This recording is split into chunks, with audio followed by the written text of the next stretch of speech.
네, 오늘 새벽에는 엔비디아 실적 발표가 있었습니다. 실적 발표 이후에 무엇에 과연 실망을 한 것일지 의미를 부여하자면 다양하게 있을 수 있겠지만 그 후에 애프터마켓의 엔비디아의 주가 움직임은 그대로 국장에도 우리나라 시장에도 반영이 되고 있습니다. 낙폭을 줄여가고는 있지만 여전히 큰 폭의 하락을 보이고 있는 반도체에 관련한 이야기 그리고 그에 따른 현황과 전망까지 확인해 보는 시간 오늘은 IBK 투자증권 영업부의 박근영 부장 함께합니다. 부장님 어서 오세요. 네, 안녕하십니까. 네, 엔비디아 실적 발표 그리고 나서 시간의 거래에서의 하락 뭐가 가장 주요한 원인이었다고 보십니까? 네, 오늘 매도가 나왔던 이슈들은 몇 가지가 좀 볼 수 있겠는데요. 네. 시장에서 이야기가 286억 달러 매출만 나오더라도 112% 전년비 증가율이고 그다음에 4개 분기 연속적으로 세 자릿수 증가율이기 때문에 이 정도 이상 나오면 굉장히 좋지 않나 이야기를 했습니다만 그렇죠. 300억 달러 이상이 나왔죠. 근데 시장에서는 기대치가 더 높았던 것 같아요. 시장에서 최근에 나왔던 이야기를 보면 시장 기대감이 거의 지금 330억 달러까지 이상도 지금 컨센이 됐다. 그래서 매출의 밴드 상단을 못 갔다. 사실 좀 엔비디아 쪽은 좀 가혹하죠. 그렇죠. 워낙 좋았던 회사이기 때문에 이렇게 기대감이 너무 높은 것이 사실 좀 가혹한 부분이 분명히 있습니다만 네. 아무튼 이게 시장에서 말하는 스트리트 컨센이라는 이야기 최근에 많이 하잖아요. 그래서 기존의 IB들이 추정하는 컨센보다는 시장에서 좀 더 높은 기대감이 있었다는 점에서 그 부분에 좀 못 미쳤다는 것이 좀 아쉬운데요. 네. 300억 달러도 엄청난 숫자입니다만 좀 그런 요인이 좀 있었다는 거고요. 두 번째로는 최근에 주가들이 좀 올라왔습니다. 기존의 주가가 전고점에 아마 139달러 정도가 됐던 것 같은데 최근에 그래도 V자 반등이 나오면서 128달러까지 그러니까 시장의 실적 기대감을 이미 어느 정도 반영을 하면서 주가들이 V자 반등이 좀 나온 상태였다는 거죠. 그러다 보니까 셀이 좀 나왔다 볼 수도 있겠고요. 네. 그다음에 블랙웰 같은 경우에 좀 지연 이슈가 좀 있었는데 이번에 차분기 실적 관련해서 블랙웰 관련된 실적이 애드업이 되는 거냐 어떠냐 이게 반영이 됐냐에 대해서 다소 좀 모호한 반응을 했어요. 그러니까 블랙웰이 지연되면서 호퍼 관련된 매출이 있었는데 이게 메이크업이 되는데 카니발라이제이션 그러니까 이제 호퍼가 굉장히 그래도 커버를 해줬는데 자 그러면 블랙웰이 제대로 4분기에 나오게 된다면 호퍼는 또 없어지는 거냐 좀 빠지는 거냐 그런 것에 대해서 명확한 실적에 대한 이야기가 없었다는 거죠. 그래서 향후 가이던스가 나오는 부분에 대해서 블랙웰이 플러스가 애드가 되는 거냐에 대한 부분들을 명확하지 않았다 이렇게 이야기됩니다. 그래서 탑라인의 그로스 둔화가 좀 있었다 보이는 것 같고요. 더군다나 좀 이야기되는 것은 지금 이야기가 마진율인데요. 자, 기대 마진율이 75% 이상이었습니다. 이것도 엄청난 마진율인데 이것보다 조금 낮게 발표가 됐죠. 실제 발표는 75% 플러스 마이너스 50bp 이렇게 나왔거든요. 그러니까 기대했던 75% 이상의 마진율에 대한 구가율에 대해서 다소 좀 애매모호한 부분 이것을 비딩하지 못했다 이 부분이고요. 그리고 이제 블랙웰 칩 생산은 4분기에 시작될 것인데 일단 생산을 개선하기 위해서 몇 가지 또 변화를 줄 것이다 이야기했기 때문에 생산 지연에 대한 우려가 여전히 불확실성이 마무리가 되지 않았다. 이런 것들이 약간 불확실성 때문에 주가 부분들이 좀 가혹하게 주가가 좀 많이 빠졌다 볼 수도 있겠습니다. 젠슨왕 CEO가 컨퍼런스 콜을 통해서 방금 이제 말씀해 주셨던 내용에 대해서는 이제 블랙웰 출시에도 호퍼 수요는 증가할 것이다라는 워딩으로 이야기를 했고요. 호퍼의 매출은 지속적으로 상승할 것이다라고 이야기를 했는데 수요도 여전히 강하고요. 시장에서는 약간 지금 귀 막고 안 들려. 우리가 원하던 그런 숫자 아니야. 왜 블랙웰 3분기 아니야. 결국에 정말 지연이네. 4분기에는 정말 수십억 달러라고는 했지만 사실 그 기대감보다는 오히려 약간 줬다 빼는 느낌. 이게 원래 하기로 했었던 날짜보다는 지연하면서 그 줬다 빼는 그러한 심리가 주가에 또 그대로 반영이 되는 것 같습니다. 사실 지난 1분기 실적 발표하고 나서 시장에 선물을 정말 많이 줬잖아요. 주주 환원책도 그렇고 주식 분할한 것도 그렇고 실적도 그렇고. 근데 이번에는 이제 500억 달러 규모의 자사주 매입 소식이 있었습니다. 사실 미국 기업 같은 경우는 보통 이렇게 매입하면 소각을 하죠. 그렇게 된다면 이런 어쨌든 주주 환원책이 추가적으로 나온 거긴 한데 이게 주가에 어떻게 플러스 알파의 모멘텀은 조금이라도 없을까요? 네, 낙폭이 시간에서 커지면서 그 뒤에 약간 살짝 반등을 주기도 했습니다. 낙폭이 조금 줄기는 했는데요. 좀 얄미운 것은 젠슨왕 본인도 팔았잖아요, 주식을.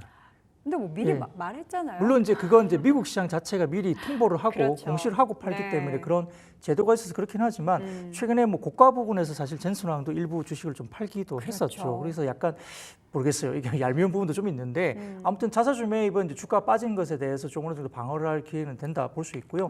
그리고 약간 자신감은 분명히 있었습니다.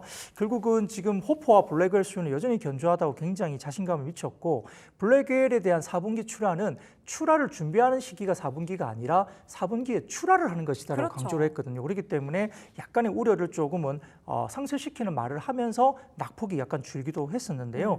결국은 아까 말씀드렸던 4분기에 블랙웰 매출이 호퍼 매출에 추가되는 것인지 아니면은 일부 아까 말씀드렸던 카니발라이제이션이 되면서 이게 블랙웰이 매출이 시작되면 호퍼가 빠지는 거 아니냐 이런 것에 대한 이슈를 명확한 대답을 주지 못한 것들이 결국 좀 아쉬운 부분이 있는데요. 네. 산업 관점에서는 사실은 별 내용이 아닐 수도 있겠지만은 사실은 이런 걸 원했던 거죠. 호퍼도 좋고 블랙웰도 애드업이 된다. 이걸 듣고 싶었던 건데 그런 완전 완벽한 워딩을 우리는 원했는데 그렇죠. 그것에 대한 명확하게 듣고 싶은 얘기를 안 해줬다라는 거예요? 그렇죠. 그러니까 호퍼도 좋고 블랙웰이 플러스 알파가 4분기에 된다라고 말을 해줬으면은 이렇지는 않았을 것 같은데 네. 그 대답을 정확하게 하지 않고 그러면 이제 시장에서 고민되는 게 지금까지는 호퍼가 좀 버텨주고 블랙웰이 좀 지연됐는데 자, 블랙웰이 4분기에 본격화되면은 호퍼는 빠지고 블랙웰이 이제 메이크업을 해주는 이런 식의 카니발라이제이션이 나면서 약간의 이런 추가적인 마진율이 올라갈 만한 부분들이 조금은 어렵지가 않을까라는 생각을 하는 거죠.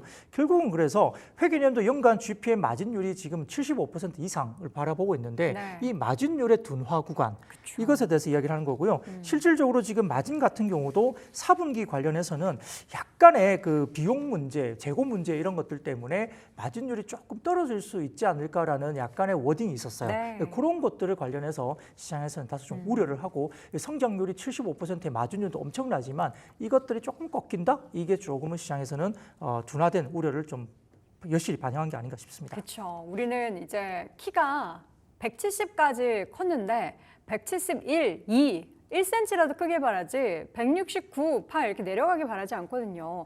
엔비디아가 더욱더 성장하길 바라는데 그 성장률 자체가 어쨌든 고점에서 꺾였다라는 그 시그널이 그래서 계속해서 최근에는 반도체 쪽에 있어서의 피크아웃 얘기가 나오고 있습니다. 모건 스탠리에서 지난 20일에 그 발간한 보고서 내용이 반도체 업황의 피크아웃을 준비하라라는 내용이었습니다. 3분기가 고점이다라는 전망도 있었는데 이 의견이 참 분분한 것 같은데 우리 부장님은 어떻게 보십니까? 네, CLSA도 이런 혼란한 틈을 타고 오늘 리포트가 딱 나왔죠. 네. 그래서 목표 주가 SK하이닉스 등을 일부 하향 조정하는 리포트가 오늘도 나오기도 했습니다. 그래서 네. 약간의 IT나 이런 AI 쪽과 관련된 부분에 대해서 약간의 하향 조정, 그러니까 최근에 아주 상반기에 급박하게 올라온 주가에 대해서 좀 경계를 하는 리포트가 좀 나오기 시작하는데요. 결국은 산업 캐펙스의 문제가 있는 것 같은데 시장에서는 뭐 이런 생각도 해볼 수 있습니다. 2분기 실적만 놓고 보면 구글이나 뭐 마이크로소프트 등등이 캐펙스 관련된 AI 캐펙스를 무지막지하게 늘릴 수밖에 없다는 이야기를 계속적으로 했죠. 근데 그때 당시에 주가들이 조정받을 때 이야기했던 것들은 우리가 AI로서 돈을 벌지는 많이 못한다 이런 이야기를 했어요. 그러다 보니까 수익성에 대한 감익 우려가 이제 3분기 이후에 불거질 수 있다는 것들을 이해해 주면서 우리가 블랙 먼데이를 한번 맞았잖아요. 네. 그때. 근데 그런 부분들은 결국 모든 빅테크들이 그 CSP 그러니까 클라우드 서비스 관련된 빅테크들의 이야기가 모든 게 동일하게 당장 돈을 못 벌다 하더라도 AI 캐펙도 줄일 수가 없다. 그렇게 되면 향후 10년간 먹거리가 없기 때문에 굉장히 어려울 수 있기 때문에 지금 캐펙스를 하지 않는 것보다는 결국은 하는 것이 훨씬 더 낫다. 하지 않는 리스크가 더 크다. 이렇게 본격적으로 이야기를 했거든요.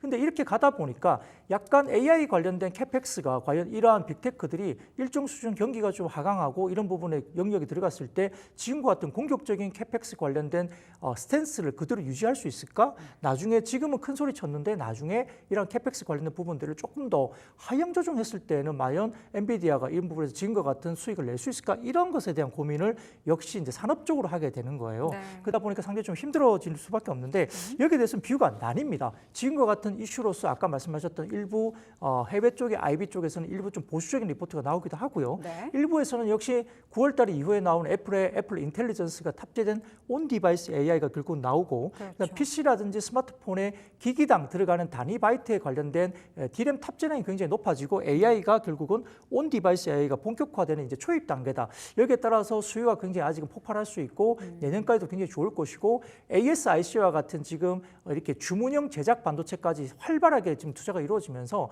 관련된 해외 쪽에서 지금 어제 디지타임즈 같은 해외 글로벌 기사 쪽을 통하면 리서치에 따르면은 올해 35% 이상의 AI 캐펙스가 증가가 되는데 내년에는 반도체 관련된 클라우드 서비스 관련된 빅테크들이 결국은 올해보다 더 많은 CSP들이 AI 캐펙스 투자를 할 것으로 본다고 굉장히 긍정적인 또 리포트를 쓰기도 했거든요. 그래서 이런 부분들이 대치를 하고 있지만 아직까지는 그래도 반도체 관련된 피크아웃을 논하기 꺾기에는 좀 힘들고 그다음에 말씀드리겠지만 또 9월 4일 날 대만에서 또 이슈가 있습니다. 이벤트가.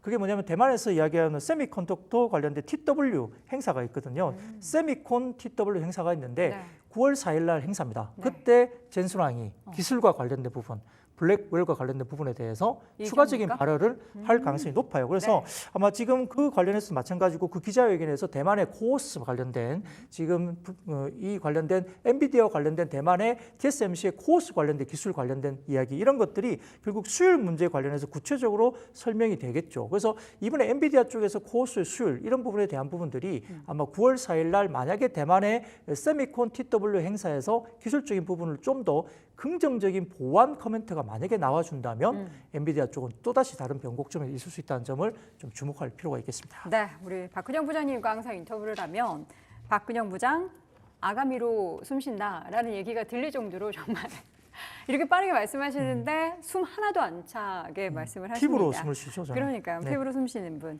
조금 더 한 템포 조금 한번 숨 한번 돌리면서 국내장의 영향을 한번 분석을 해보도록 하겠습니다. 지금 삼성전자와 SK하이닉스가 모두 하락을 하고 있는데 사실 우리 안에서도 지금 경쟁 구도잖아요. 네. HBM 관련해서 삼성전자와 SK하이닉스가 지금 투자적인 관점에서 봤을 때는 지금 이제 HBM3E를 대기하고 있는 삼성전자 쪽이 조금 더 매력적인지 SK하이닉스는 워낙에 HBM 쪽에서는 워낙에 선두 자리를 차지하고 있는데 역시 1등에는 1등이다 라면서 이쪽이 더 매력적인지 둘 중에 고르라면 사실 저는 반반이 좋거든요. 고르라면 어떠시겠습니까? 그렇죠. 사실 HBM 관련된 독점력은 아직까지는 SK 하이닉스에 있다고 보입니다. 그렇죠. 뭐 그렇기 때문에 뭐 오를 때는 좀 더 하이닉스가 더 많이 오르고 빠질 때는 오늘처럼 하이닉스가 더 많이 빠지고 뭐 그런 영향이 있는데요. 삼성전자의 그 HBM3E 8단, 12단 관련된 부분들은 너무 진이 빠졌어요. 이다 아니다 기사가 너무 여러 번 나와가지고 맞아요. 진실 공방 때문에 지금 약간 양치기 소년 같은 느낌이 들어서 아무도 이게 예측하고 못하다가 짜잔하고 이제 계약했다 이렇게 나오면은 임팩트가 있겠지만은 그쵸. 그런 것들이 좀 진이 빠졌죠. 그래서 조금 아쉬운 부분이 있고 아까 말씀드렸듯이 일부 IB들이 약간은 이 IT 빅테크에 대한 최근의 급등각 이후에 약간의 보수적인 스탠스로 약간 변하는 부분 그리고 어쩔 수 없이 엔비디아는 올해 상반기에 보여줬던 그리고 작년에 보여줬던 그 고성장률이 상당히 조금은 약간 완만해질 가능성은 있습니다.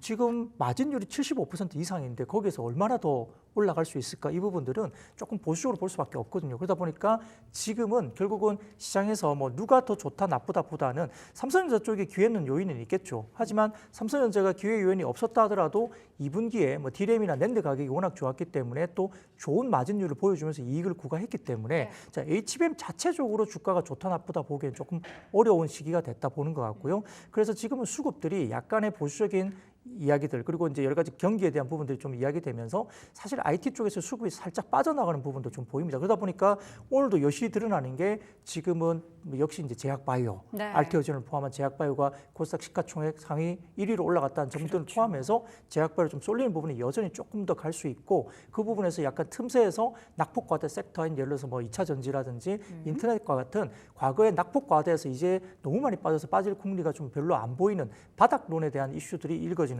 섹터 쪽으로 약간의 수급이 순환매 장세가 좀 가능하지 않을까 생각이 듭니다. 자, 그러면 이제 뭐 그런 섹터로 사실 관심을 돌려도 좋지만 나는 그래도 반도체 영원히 사랑할 거야 하는 분들은 뭐 최근에 이슈 가운데서는 이제 냉각 관련한 기술의 이야기가 참 많잖아요. 블랙웰도 그렇고 액침 냉각 관련한 얘기들이 참 많은데 우리나라에서도 사실 한동안 관련된 테마가 엄청나게 형성이 됐었죠. 그런 쪽은 여전히 좀 어떻게 투자 관점에서는 유효합니까? 결국 열을 식히는 게 중요합니다. 그래서 뭐 액침 냉각, 액체 냉각 뭐 여러 가지 이슈들이 좀 있는데요. 뭐 블랙웰이든 어떤 부분이든 이제 그 냉각 부분에 대한 열 관련된 부분들은 반드시 이제 컨트롤을 해야 되는 부분이기 때문에 장기적인 산업에서는 분명히 맞다고 보이죠. 그런데 관련된 종목들이 우죽순으로 국내 관련된 종목들이 올라가는 것은 조금 경계를 할 필요는 있습니다. 실질적으로 이와 관련된 수혜주가 무엇인지를 좀 더 챙겨 보시면 좋을 것 같고요. 뭐 전체적으로 그 다 같이 올라가는 것은 좀 아닌 것 같다 생각이 들고 그 방향으로 결국은 열식히고 뭐 열 효율, 전력 효율을 높이는 것은 갈 수밖에 없는 방향으로 보이기 때문에 이와 관련 종목들은 좀 더 슬림화해서 스타디를 해보시는 게 좋을 것 같습니다. 네.